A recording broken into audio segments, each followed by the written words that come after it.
이 세상에 많은 일들이 있는데요, 많은 일들이 참 불확실한 것 같습니다. 어제는 진짜 잘 나가고 좋았던 일들인데도 불구하고 오늘 되니까 그 잘 나가던 것들이 여러 가지 어려움이 있기도 하고요.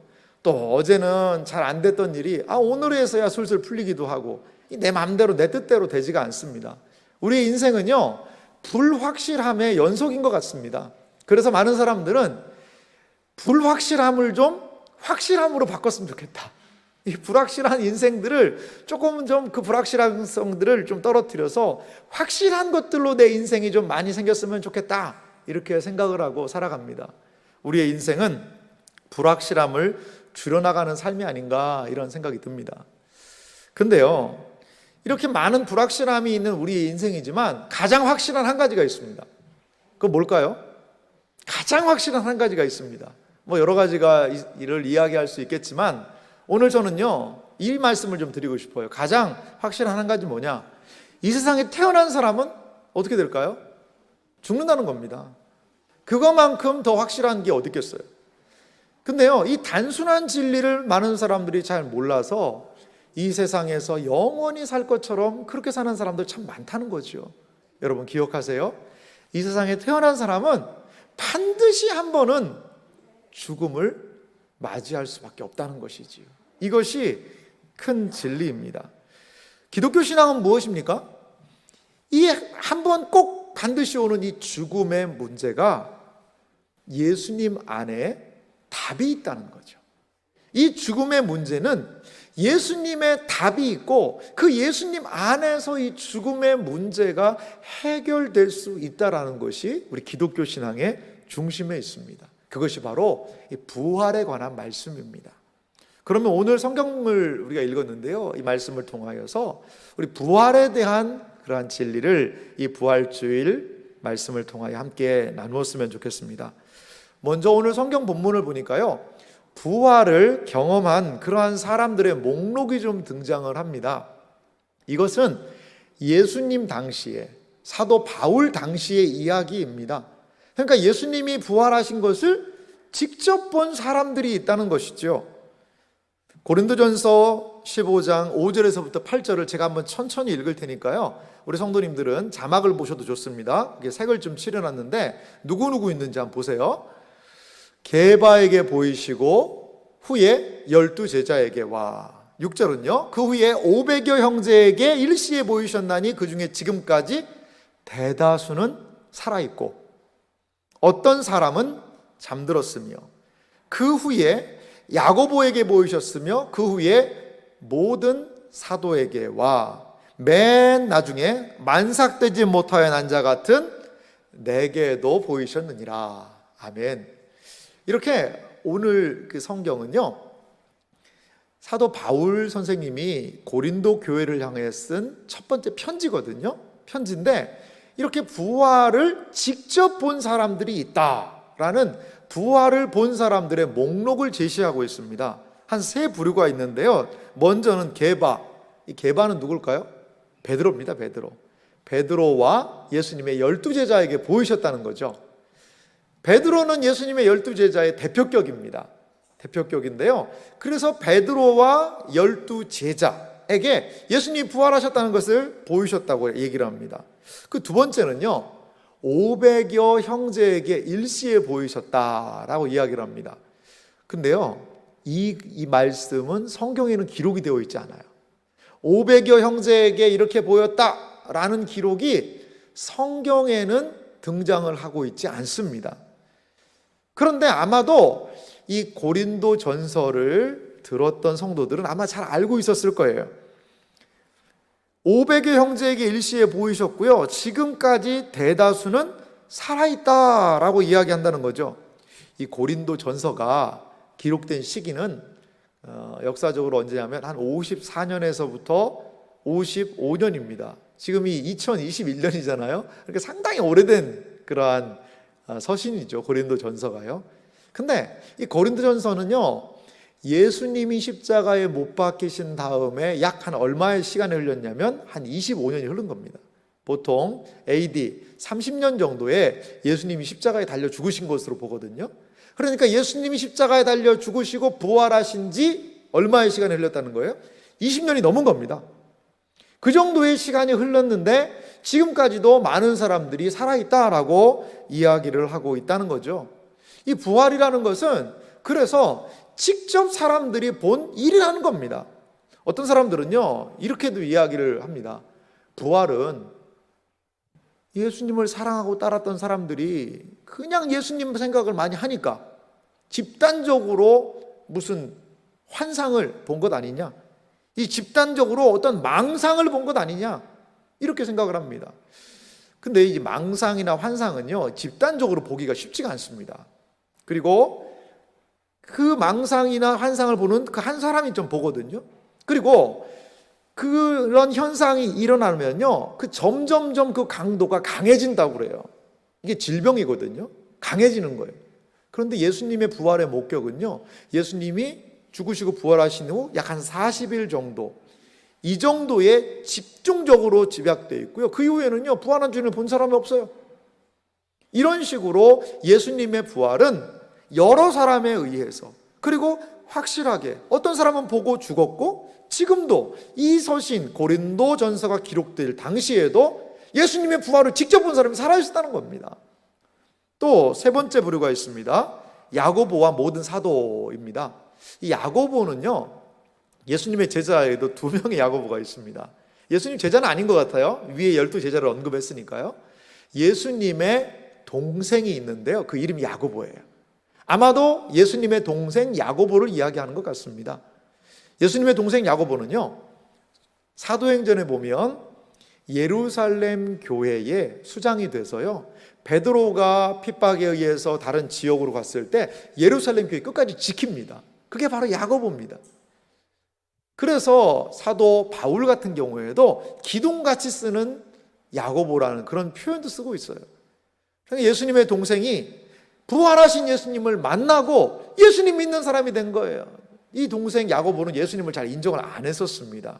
그런데 이제 부활의 주님을 만난 그 이후에 자기 형이었지만 예수님을 주님으로 고백하는 그러한 사람이 되었고요.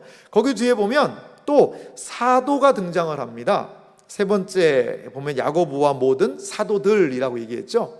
사도들인데 우리는 보통 얘기합니다. 사도면은 12제자 얘기하는 거 아닌가? 12사도 이퀄 12제자만 생각하는데 물론 12제자는 12사도에 속합니다. 근데 사도라는 그 사실은 예수님의 부활을 직접 본 사람들을 아마 사도라고 했던 것 같아요. 그래서 우리가 바울 같은 경우도 예수님의 제자는 아니잖아요. 하지만 사도 바울이라고 이야기를 합니다. 예수님의 부활을 다메섹 도상에서 직접 부활하신 예수님을 만났기 때문이죠. 그래서 부활하신 예수님을 보고 부활의 주님을 증거한 사람들을 사도라고 했고, 야고보는 그 사도들에게 가장 중요한 역할을 한 사람이 아니었을까. 제자들 12제자의 대표인 베드로에게, 그리고 사도들의 대표격인 야고보에게, 그리고 500여 형제에게 일시에 이렇게 보이셨다라는 겁니다. 초대교회는요, 어떻게 이루어졌을까요? 바로 부활의 예수님을 본 사람들에 의해서 초대교회가 이루어지는 것을 우리는 볼 수가 있습니다. 사도행전 4장 10절 말씀에 보니까요, 그 성경을 보면 어떤 내용이냐면 성전 미문에서 한 거린이 있었습니다. 나면서부터요, 이 다리가 좋지 않아서 걷지 못하는 거예요. 선천적으로 걷지 못합니다. 그런데 그 사람이 베드로와 요한에 의해서 고침을 받았거든요. 그런데 이게 어떻게 이러한 이적이 일어날 수 있냐는 거죠. 그것에 대해서 이렇게 설명을 합니다. 너희와 모든 이스라엘 백성은 알라. 너희가 십자가에 못 박고 하나님이 죽은 자 가운데서 살리신 나사렛 예수의 이름으로 이 사람이 강건하게 되어 너희 앞에 섰느니라. 그 성전 미문에 있던 이 사람이 낳은 이유가 뭐라는 겁니까? 십자가에 못 박고 하나님이 죽은 자 가운데서 살리신 나사렛 예수님의 이름, 부활하신 예수님의 이름이, 능력이 이 사람을 이렇게 낫게 했다라고 이야기합니다. 사도행전 4장 33절은요, 이렇게 부활에 대해서 그들은 이해했습니다. 사도들이 큰 권능으로 주 예수의 부활을 증언하니 무리가 큰 은혜를 받아. 사도행전에서 사도들이 복음을 전한 내용의 핵심은 주 예수님의 죽으심과 부활이었다는 거죠. 계속해서 5장 30절은 말합니다. 너희가 나무에 달아 죽인 예수를 우리 조상의 하나님이 살리시고, 나무에 달아 죽인 예수님을 우리 조상의 하나님이 살리시고 부활시키셨다는 거예요. 이 사도들은 이것을 증거합니다. 32절은 또 말합니다. 우리는 이 일의 증인이요, 하나님이 자기에게 순종하는 사람들에게 주신 성령도 그러하니라. 여기 두 증인이 등장합니다. 우리, 이 일을 직접 본 우리가 증인이고요, 부활의 증인이고요, 성령님이 오순절 성령 강림 사건으로 임하신 것도 부활하신 예수님 때문에 가능했다. 성령님도 증인입니다 라고 오늘 성경을 통해서 이야기를 합니다. 이렇게 초대교회는요, 예수님의 부활을 나타내는 사람들이었다는 것이죠. 예수님의 부활을 믿지 못하는 사람들에게 예수님이 십자가에 달려 죽으신 그 예수님이 살아나셨습니다, 그것을 수많은 사람들에게 증거했다는 겁니다. 그러자 초대교회에 어떤 일이 벌어졌을까요? 사도행전 6장 7절에 보니까요, 놀라운 역사가 있습니다. 함께 이 말씀은 읽어보도록 하겠습니다. 같이 읽겠습니다. 하나님의 말씀이 점점 왕성하여 예루살렘에 있는 제자의 수가 더 심히 많아지고 허다한 제사장의 무리도 이도에 복종하니라. 예루살렘에 있는 제자의 수가 더 심히 많아졌다라는 것은 다른 말로 무슨 말일까요? 예수님이 십자가에 달려 죽으셨지만 부활하셨다라는 것을 믿는 사람들이 많아졌다라는 것입니다. 초대교회의 역사는 다른 말로 하면 부활의 주님을 증거하는 역사라는 겁니다. 초대교회가 폭발적으로 증거한 원인이 무엇이었습니까? 그것은 부활을 목격한 사람들이 예수님이 지금도 살아계심을 나타내었기 때문이라는 겁니다. 부활을 증거하는 것은 초대교회가 온전하게 세워진 원동력이라는 겁니다. 부활이 없다면 초대교회는 성장할 수 없었다는 것이죠. 그리고 사도 바울은 자기 얘기를 마지막에 합니다. 뭐라고 자기에게 이야기를 하고 있습니까? 맨 나중에 만삭되지 못하여 난 자 같은 내게도 보이셨느니라. 나도 부활의 주님을 만나서, 내가 사실은 교회를 박해하고 핍박하던 사람인데 나도 부활의 주님을 만나서 그 부활을 믿게 됐고 그 부활을 전하는 이러한 사도가 되었습니다 라고 고백하고 있는 겁니다. 그렇습니다. 여러분, 2000년 교회 역사가 뭘까요? 바로 이 부활의 신앙을 믿는 것이 2000년 교회의 역사입니다. 만약에 부활이 없다면요, 기독교는 무너지고 맙니다. 기독교를 없애는 방법은 단 한 가지, 너무나도 간단한 방법입니다. 부활이 거짓말이다, 이것만 나타내면, 이것만 증명할 수 있으면, 그러면 기독교 신앙은 무너질 겁니다. 왜 그럴까요? 기독교는 부활 위에 세워졌기 때문에요. 예수님이 죽고 예수님이 부활하셨습니다를 수많은 그 당시의 사람들이 그렇구나라고 믿고 받아들였습니다. 그 위에 기독교 신앙은 세워졌고, 부활을 믿고 부활의 신앙을 믿는 것으로 2000년 동안의 기독교 신앙이 오고 있다는 것이지요. 언제까지 갈까요? 예수님이 다시 오셔서, 부활의 주님이 다시 오셔서 우리를 예수님처럼 부활하실 그때까지 우리는 이것을 믿는 사람들이라는 것을 기억하시기 바랍니다. 부활하신 예수님을 믿는 것, 그것은 우리 신자의 정체성이라는 것을 여러분 기억하시기 바랍니다. 두 번째, 성경이 이야기하고 있는 바가 있는데요, 그것은 무엇이냐면 성경대로 죽으시고 성경대로 예수님이 살아나셨다는 겁니다. 오늘 고린도전서 15장 3절과 4절 말씀에 보면 반복되는 말씀이 있습니다. 제가 읽을 테니까 잘 한번 따라 보십시오. 내가 받은 것을 먼저 너희에게 전하였노니 이는 성경대로 그리스도께서 우리 죄를 위하여 죽으시고 장사 지낸 바 되셨다가 성경대로 사흘 만에 다시 살아나사. 3절과 4절에 동일하게 성경대로라는 용어가 쓰여져 있습니다. 3절 말씀 보십시오. 내가 받은 것을 먼저 너희에게 전했다라고 이야기합니다. 그러면서 성경대로 그리스도께서 죽으셨다는 거죠. 무엇을 위해서? 우리 죄를 위하여서. 그리고 성경대로 살아나셨다는 겁니다. 여기에서 이야기하는 성경은 신약 성경은 아닙니다. 신약 성경은 아니고 구약 성경이에요. 구약 성경에는 예수님이 죽으실 것, 이 구약 성경에는 예수님이 살아나실 것에 대해서 기록하고 있다는 겁니다. 예수님이 돌아가시기 전에 1000년 이상 전에 다윗도 그러한 이야기를 했고요. 700여 년 전에 이 이사야라는 선지자도 예수님에 대해서 미리 얘기를 했고요. 그리고 수많은 선지자들이 예수님에 대한 이야기를 했습니다. 몇 구절 찾아보려고 그러는데요. 이사야 53장 7절입니다. 예수님의 고난받으시는 부분을 이사야 선지자는 약 700년 전에 이렇게 예언을 해요. 그가 곤욕을 당하여 괴로울 때에도 그 입을 열지 아니하셨으며 마치 도수장으로 끌려가는 어린 양과 털 깎는 자 앞에서 잠잠한 양같이 그의 입을 열지 아니하였도다. 예수님이 고난을 당하시면서도 잠잠하게 마치 털 깎는 자 앞에 도수장으로 끌려가는 어린 양처럼 하셨던 그 고난당하는 예수님의 모습을 이사야 선지자는 미리 예언을 했습니다. 또 한 군데가 있는데요. 이 스가랴라는 선지자가 있습니다. 이 스가랴 선지자는 12장 10절에 이러한 말씀을 했습니다. 내가 다윗의 집과 예루살렘 주민에게 은총과 간구하는 심령을 부어주리니 그들이 그 찌른 바 그를 바라보고 그를 위하여 애통하기를 독자를 위하여 애통하듯 하며 그를 위하여 통곡하기를 장자를 위하여 통곡하듯 하리로다. 여기 보면 그들이 찌른 바 그를 바라본다라는 그러한 구절이 있습니다. 그를 위하여 애통한다라는 그런 구절이 있어요. 자, 찌른 바를 바라본다는 거죠. 사실 스가랴 선지자는요, 이게 뭔 소리인지 100% 몰랐을 수도 있어요. 그런데 이것을 누가 이루시는 줄 아세요? 예수님이 이루세요.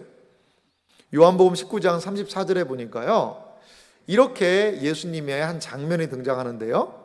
그중 한 군인이 창으로 옆구리를 찌르니 곧 피와 물이 나오더라. 예수님의 옆구리를 창으로 쿡 찌르니까 피와 물이 쫙 쏟아졌다는 거죠. 그런데 37절 말씀을 좀 보면은요. 37절 요한복음 19장 37절입니다. 또 다른 성경에 그들이 그 찌른 자를 보리라 하였느니라. 또 다른 성경이라는 것은요, 이 스가랴서를 이야기해요. 거기에 그 찌른 자를 보리라, 우리가 읽었던 스가랴서 12장 10절이 요한복음 안에서는 예수님을 통하여 지금 이루어졌다는 것이죠. 이루어졌다는 것. 이렇게 구약의 많은 예언들, 구약의 많은 말씀들을 통해서 예수님에 대해서 이야기를 합니다. 죽으심에 대해서 이야기를 해요. 그리고 부활에 대한 또한 예고를 우리는 좀 살펴볼 수 있는데요. 이 사도행전 2장 27절에 보니까 이런 말씀이 있습니다. 이는 내 영혼을 음부에 버리지 아니하시며 주의 거룩한 자로 썩음을 당하지 않게 하실 것이미로다. 이 말씀은 뭐냐면, 베드로가요, 오순절 성령 강림 사건이 임하고 모인 많은 사람들에게 베드로가 설교하는 장면입니다. 그런데 이제 시편에 있는 다윗의 글을 인용을 하는 그런 부분이에요. 그것을 30절과 31절에 이렇게 좀 해설을 하고 있습니다. 그는 선지자라, 그는 다윗을 얘기해요. 하나님이 이미 맹세하사 그 자손 중에서 한 사람을 그 위에 앉게 하리라 하심을 알았다는 거예요. 누가요? 다윗이 이미 앞으로 메시아를 통하여 할 일을 예수님이 돌아가시기 1000년 전에 미리 알았다는 거예요. 그래서 31절은 말합니다. 미리 본고로 그리스도의 부활을 말하되 그가 음부의 버림이 되지 않고 그의 육신이 썩음을 당하지 아니하시리라 하더니, 이미 다윗이요, 메시아가 오셔서 부활하실 것에 대하여서 미리 알았다는 거예요. 이렇게 구약의 성경들은 계속해서 예수님이 죽으실 것이다, 또한 부활하실 것이다, 그것을 풍성하게 이야기하고 있다는 거죠. 구약 성경이 말하는 바가 무엇입니까? 구약 성경이 말하는 바는 예수님에 관한 이야기예요. 특별히 예수님의 죽으심과 부활하심에 대해서 미리 예언하고 있고, 그리고 신약을 통하여 예수님은 구약 성경의 그 모든 예언들을 성취하셨다라는 것입니다. 여러분, 이렇게 미리 예수님이 메시아가 십자가에 달려 죽고 부활할 것을 기록했다는 것은요, 이것을 누군가 계획을 했다는 거죠. 누군가 의도했다는 것이죠. 예수님의 부활이 이루어져 있는 것은 누군가 계획에 의한 것이고 의도한 것이라는 거죠. 누가 계획했을까요? 누가 의도한 것일까요? 바로 하나님이십니다. 하나님께서는 앞으로 장차 1000년 이후에, 아니 창세 전부터 예수 그리스도를 통하여 이루어질 그 죽으심과 부활하심을 오고 오는 세대에 이렇게 알려주셨다라는 것입니다. 사도 바울은 예수님의 죽으심이 이러한 성경대로 죽고 성경대로 살아나심이 우리를 위한 것이라고 이야기를 합니다. 예수님이 우리를 위하여 성경대로 죽으셨습니다. 예수님이 성경대로 살아나셨습니다. 누구를 위하여요? 우리를 위하여 살아나셨다는 것입니다. 로마서를 통하여 이렇게 예수님의 죽음과 우리의 죽음, 예수님의 부활과 우리의 부활을 연결시키고 있는데요, 로마서 6장 4절은 이렇게 이야기를 합니다. 그러므로 우리가 그의 죽으심과 합하여 세례를 받음으로 그와 함께 장사되었나니 이는 아버지의 영광으로 말미암아 그리스도를 죽은 자 가운데서 살리심과 같이 우리로 또한 새 생명 가운데서 행하게 하려 함이라. 자, 여기 보십시오. 그리스도를 죽은 자 가운데서 살리셨어요. 그래서 우리는 새 생명 가운데 살아가는 존재가 됐다는 것을 믿으시기 바랍니다. 이것을 명확하게 보여주는 것이요 5절입니다. 5절은 명확한 대비가 이루어지니까요, 한 목소리로 좀 같이 읽어보도록 하겠습니다. 만일 우리가 그의 죽으심과 같은 모양으로 연합한 자 되었으면 또한 그의 부활과 같은 모양으로 연합한 자도 되리라. 할렐루야. 이게 우리에게 명확하게 이야기하고 있는 핵심적인 내용입니다. 자, 보십시오. 예수님의 죽으심과 같은 모양으로 연합을 한 사람은 그의 예수님의 부활과 같은 모양으로도 연합한 자가 된다는 겁니다.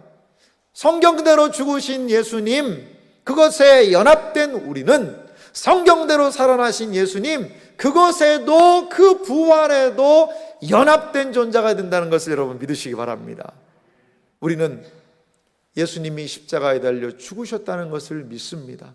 그것을 믿는 자는 예수님의 부활의 능력을 또한 함께 연합한 존재로 살아가게 된다는 것을 믿으시기 바랍니다. 마지막으로 우리가 살펴볼 것이 있는데요, 그것은 그 예수님의 부활이 우리의 구원의 길이 된다는 것입니다. 지금도요, 부활을 잘 못 믿는 사람들이 많습니다. 아니, 어떻게 죽은 사람이 살아나냐, 나 도저히 그거 못 믿겠다, 그런 사람들이 많이 있죠. 근데 이거는 그때 우리 시대만 이야기가 아니에요. 사도 바울이 고린도 전서를 쓸 때에도 그때에도 그런 사람들이 있었다는 겁니다.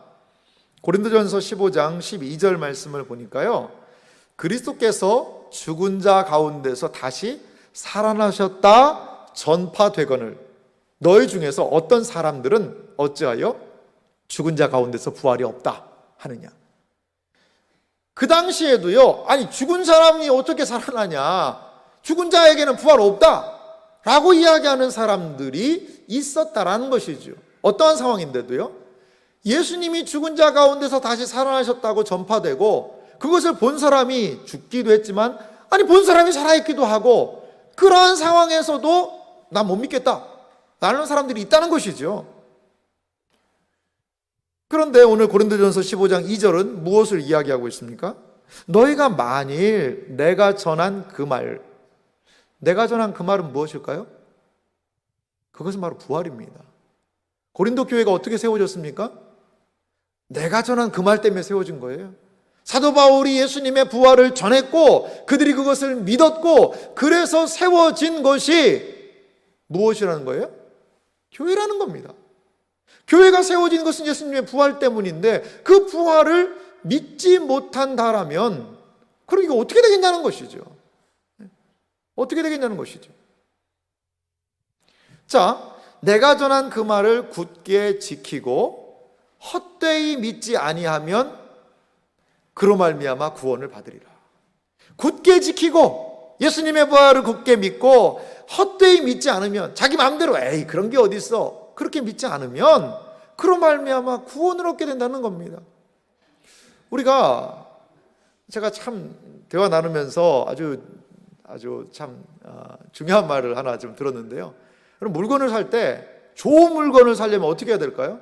그 물건을 잘 아는 사람이 좋은 물건을 살 수가 있죠. 왜냐하면 내가 이 물건을 잘 아니까요. 내가 잘 모르는 물건을 사야 돼요. 그러면 좋은 물건 어떻게 하면 사면 될까요? 비싸게 주면 산다는 거죠. 비싸게 돈 주면 된다는 거예요. 내가 그 물건을 잘 모르면 그 비싼 물건이 좋은 물건 아니겠습니까? 진리 영역에서도 마찬가지라는 겁니다. 내가 잘 모르고 의심이 생겨요? 그러면 믿고 한번 따라가 보라는 거죠. 믿고 한번 따라가 보고 그 진리가 무엇인지를 거기서 확인해 보라는 거죠. 확인해 보라는 것이죠. 지금 사도 바울이 그것을 권면하고 있는 것입니다. 사도 바울이 그것을 지금 말하고 있는 것입니다. 그렇습니다. 구원이 어디에 있습니까? 바로 사도의 말을 굳게 지키고 헛되이 믿지 않는다면, 이 부활을 바르게 믿는다면 거기에 구원이 있다는 것을 여러분 믿으시기 바랍니다. 그리스도의 부활을 믿고 의지하는 그 심령들에게 하나님은 구원의 은혜를 베풀어 주실 줄 믿습니다. 고린도전서 15장 16절 말씀을 보니까요, 이 부활이 없다면 어떤지를 이야기를 하는데요, 만일 죽은 자가 다시 살아나는 일이 없으면 그리스도도 다시 살아나신 일이 없었을 터이에요. 부활이 없다면 예수님도 살아나지 못했다라고 이야기합니다. 19절은 더 중요한 이야기를 하는데요, 우리 같이 읽어보겠습니다.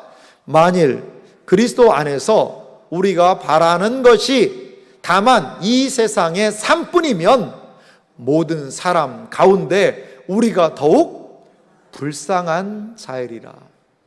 부활이 없다면, 이 세상의 삶이 다라면, 끝이라면 이 세상에서 우리가 제일 불쌍한 사람이라는 거죠. 아니, 이 세상에서 그냥 살다가 죽어버리면 끝인데 뭐를 그냥 예배를 드린다고 그러고 하는 것, 이게 무슨 의미가 있냐는 것이죠. 부활이 없다면 이 세상에서 우리는 가장 불쌍한 자라는 것입니다.